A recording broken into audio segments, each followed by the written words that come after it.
আসসালামু আলাইকুম, আশা করি আপনারা সবাই অনেক ভালো আছেন। নতুন একটা প্রশ্নোত্তর পর্ব ভিডিওতে আপনাদের সবাইকে স্বাগতম।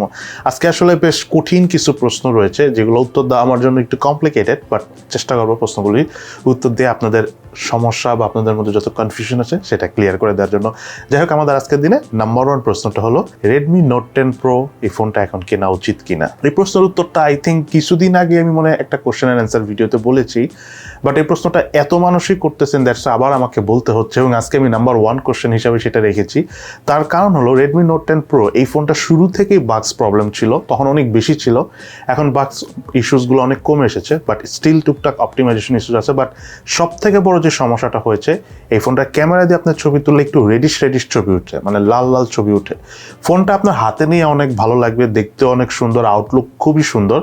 ওইটা ছাড়া এই ফোনের আপাতত আপনি ইউজ করে পয়সাটা উসুল করতে পারবেন না, এই ছাড়া ঠিক আছে। তবে এইটা ট্রু, যারা অলরেডি আপনারা Xiaomi ফোন ইউজ করেছেন, নানা রকম অপটিমাইজেশন ইস্যুস আগে থেকেই ফেস করছেন, তারা এই ফোনটা চালিয়ে নিতে পারবেন, বিকজ তাদের তো অভ্যাস আছে অপটিমাইজেশন ইস্যু নিয়ে ফোন ইউজ করার জন্য। বাট যারা মোটামুটি কমফোর্টেবল ভাবে ফোন ইউজ করতে চান, তারা আপাতত রেডমি নোট 10 প্রো ফোনটা নিয়েন না।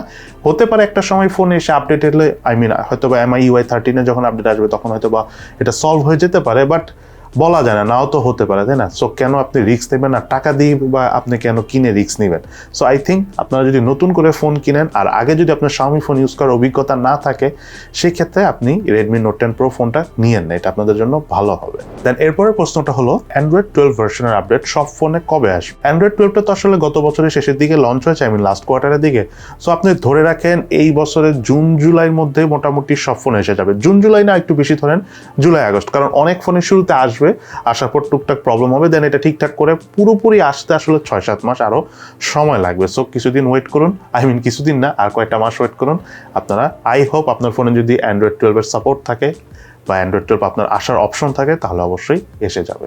দেন এরপরের প্রশ্নটা হলো মেড ইন বাংলাদেশের ফোন কি আসলেই ভালো?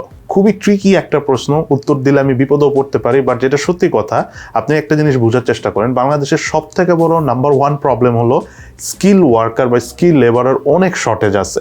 এই কারণে কিন্তু বাইরের দেশে যে আমাদের এমপ্লয়ি যায়, খুব একটা কিন্তু স্কিল লেবার যায় না, মনে করেন নর্মাল লেবারগুলি যায়। এই কারণে আমাদের দেশে কিন্তু রেমিটেন্স যেটা আসে, যদিও অনেক আসে আমরা মনে করি, কারণ যদি স্কিল লেবার যেত তাহলে অনেক বেশি রেমিটেন্স আসতো। সো সেম জিনিসটাই এই ফোন তৈরি করার ক্ষেত্রে, যে আপনি স্কিল লেবারের প্রয়োজন, আদৌ এত স্কিল লেবার আছে কিনা বাংলাদেশে, আমার এটা নিয়ে কনফিউশন আছে।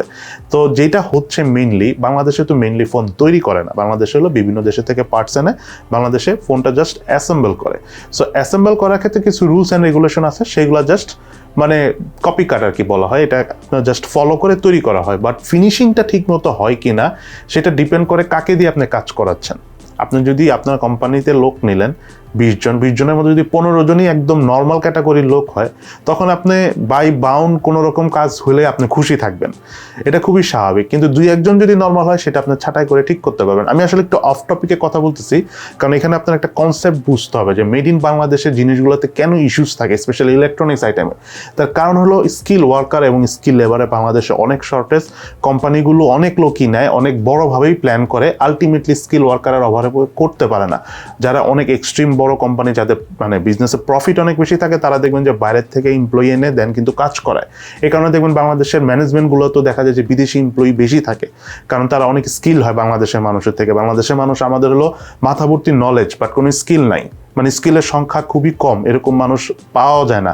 এনিওয়েজ, যেটা বলতে চাচ্ছি মেইনলি, বাংলাদেশে ওই স্কিল লেবারের যেহেতু শর্টেজ আছে, দ্যাটস ওয়াই দেখা যাচ্ছে যে সিম্পল জিনিসও বাংলাদেশে করার পর, সিম্পলি করার পরও ওটার থেকে রেজাল্টটা সিম্পল আসে না, ঠিক আছে? সো কারণ হলো ওই যে কিছু ফিনিশিংয়ের ব্যাপার থাকে। আর আপনাকে একটা কথা বলি, আপনি ধরেন গার্মেন্টসে কাজ করে এরকম একটা মানুষকে নিয়ে যদি আপনি ফোনের রেডি করান, ফোন তৈরি করান বা ফোনের অ্যাসেম্বল করান, সো ওই মানুষটা যেভাবে স্ক্রু টাইট দিবে, আর যে মানুষটা অরিজিনালি এই স্ক্রু টাইট বলেন বা সর্ট অফ কাজ করে অভ্যস্ত, তাদের মধ্যে কিন্তু কিছু ডিফারেন্স থাকবে। এটা তো আপনি বুঝেন, এটা তো আর না বুঝার কিছু নাই। দেখা যাবে যে অনেকে আছে এত স্ক্রু টাইট দিবে যে ওটা ভেঙে ভিতরে ঢুকে যাবে, এরকম কিন্তু হয়। কিন্তু যেই লোকটা এগুলো নিয়ে কাজ করে বা এটা নিয়ে পড়াশোনা করছে, সে কিন্তু জানে যে কতটুকু টাইট দিলে এনাফ।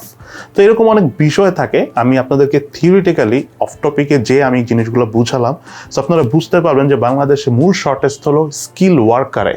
স্কিল লেবারে, কোম্পানির অ্যাকচুয়ালি দোষ দিয়ে খুব একটা লাভ নেই। সো ওই কারণে কোম্পানি হয় কি, যখন দেখা যায় স্কিল লেবার নাই, মোটামুটি নিম্নমানের সব লেবার নিয়ে কাজ করতে থাকে, তখন আসলে কোয়ালিটি ফল করে। এবং ওই কোয়ালিটি ফল করলো যেহেতু কোনো উপায় নেই, ওইটার উপরেই তারা কাজ করতে থাকে। শুধু এটা বাংলাদেশ না, এটা আশেপাশে দেশগুলোতেও আছে। এই কারণে আপনারা দেখবেন যে made in USA, made in Japan, মানে ওইসব দেশের জন্য যেসব ফোন বানায় বা যেসব ইলেকট্রনিক্স আইটেম বানায়, ইভেন যদি গাড়ি টাড়ির কথা বলেন, হোন্ডা বাইক এগুলোর কথা বলেন, সেগুলো দেখবেন যে অনেক ভালো হয় থাইল্যান্ড, ভিয়েতনাম, ইন্ডিয়া এবং বাংলাদেশের থেকে। সো এটা খুবই সিম্পল। হতে পারে আজ থেকে 15-20 বছর পর যখন নতুন নতুন আরও অনেক কিছু আসবে, টেকনোলজি যখন অনেক ইমপ্রুভ হবে, মানুষ হয়তো বা তখন আরও ইমপ্রুভ হবে, তখন হয়তো বা আমরা আরও ভালো প্রোডাক্ট পেতে পারি। বাট আপাতত মেড ইন বাংলাদেশের ফোন আসলে অন্যান্য দেশের সাথে কম্পেয়ার করলে কিছুটা পিছিয়ে থাকবে বলে আমার মনে হচ্ছে। দেন এরপরের প্রশ্নটা হলো, একটা ফোনের সবচাইতে ইম্পর্টেন্ট বিষয়টা কি? প্রশ্নটা করার জন্য অনেকই ধন্যবাদ। একটা ফোনের সবচেয়ে ইম্পর্টেন্ট বিষয় হলো প্রপারলি অপটিমাইজড কিনা, অর্থাৎ অপটিমাইজেশন ঠিকমতো কাজ করতেছে কিনা বা অপটিমাইজড ওয়েতে সব কিছু করা যাচ্ছে কিনা। কারণ আপনি যেই ফোনই কিনেন, সেই ফোনে যদি অনেক হাই কনফিগারেশন থাকে বাট ফোনটা আপনি ঠিকমতো ইউজ করতে পারতেছেন না, ল্যাগ করতেছে, বা আপনি ধরেন যে ঝামেলা ফেস করতেছেন বা হ্যাং করতেছে, তো এগুলা ইস্যুস মোস্ট অফ দ্য টাইমে কিন্তু ইউআই ইস্যুস বলেন বা বাগস বলেন, অপটিমাইজেশন প্রবলেম থেকেই হয়। সো একটা ফোনে যখন অপটিমাইজেশন প্রবলেম না থাকে, তখন আপনি চালিয়েও কমফোর্টেবল পাবেন। সেটা যদি কনফিগারেশন দুর্বল হয়, তাও আপনার সেটা খুব একটা খারাপ লাগবে না। এবং এই কারণেই কিন্তু অপ্পো, ভিভো, স্যামসাং, ওয়ানপ্লাস এই ফোনগুলো অনেক বিক্রি হয়। ওয়ানপ্লাস যদিও বাংলাদেশে ওইভাবে অফিসিয়ালি খুব একটা বিক্রি হয় না, বাট আপনি যদি অপ্পো, ভিভো, স্যামসাংয়ের কথা বলেন, স্টিল দেখবেন যে বাংলাদেশে শাওমির থেকে এসব ফোন অনেক বেশি বিক্রি হয়। শাওমির ব্যাপারটা আলাদা, শাওমিও যে সব ফোন খারাপ তা বলবো না আমি, বাট এই ফোনগুলো অনেক বিক্রি হয়। আর শাওমি বিক্রি হয় মেইনলি হলো তাদের ফোনের দাম কম, দ্যাটস ওয়াই বিক্রি হয়। কিন্তু স্টিল আমি আপনাদেরকে বলতেছি অপটিমাইজেশনই নাম্বার 1। কারণ অপটিমাইজেশন ভালো থাকলে, ফোন যদি প্রপারলি অপটিমাইজড হয়, তাহলে যে কোনো বয়সের মানুষই ফোনটা কমফোর্টেবলভাবে ইউজ করতে পারে। এরপর প্রশ্নটা হলো, Vivo V23e versus Vivo V21e কোন ফোনটা ভালো?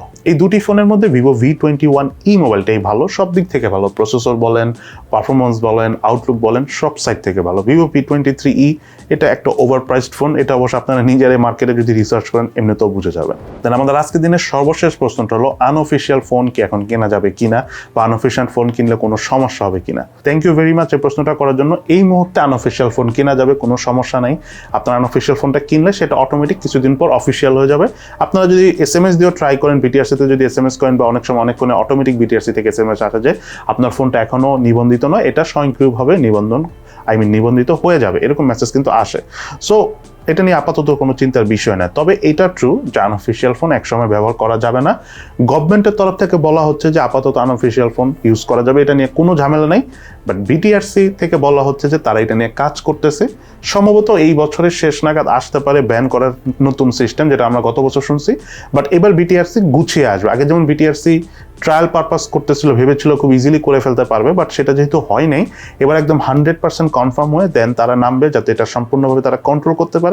তারা সেইভাবেই কাজ করতেছে এবং সেইভাবেই আসবে, এবং এটা 100%ই আসবে। এবং তখন আপনার আনঅফিশিয়াল ফোন আমরা ওইভাবে কিনে ইউজ করতে পারবো না, এবং এটা 100% শিওর আমি।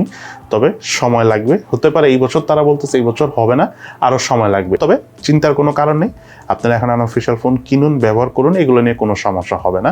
তবে প্লিজ আনঅফিশিয়াল ফোন কিনুন, আর যাই কিনুন না কেন আপনারা ফোনটা দেখে শুনে কিনুন, ফোনটা যেন চোরাই না হয়, ফোনটা যেন সেকেন্ড হ্যান্ড না হয়। সেকেন্ড হ্যান্ড হলেও সমস্যা নেই, যার থেকে কিনতেছেন তার কাগজপত্র, ভোটার আইডি কার্ড রেখে দিবেন। কারণ অনেক সময় অনেক ধরনের ক্রাইম করে ওই ফোন দেখা যায় সেকেন্ড হ্যান্ড হিসেবে বিক্রি করা হয়, তখন আপনারা কিনলে বিপদে পড়তে পারেন। দ্যাটস ওয়াই আসলে এই কথাটা আপনাদের সাথে শেয়ার করা। কারণ আনঅফিশিয়াল ফোন শুনে আমরা অনেক সময় অনেক কিছু কিনে ফেলি, অনেক জায়গা থেকে কিনি যেসব জায়গা আসলে অত সিকিউর না। সো এই জিনিসগুলো অবশ্যই মনে রাখবেন। সো আজকে তাহলে এই পর্যন্তই। সবাই ভালো থাকেন, সুস্থ থাকেন, ইনশাআল্লাহ দেখা হবে ফিউচারে।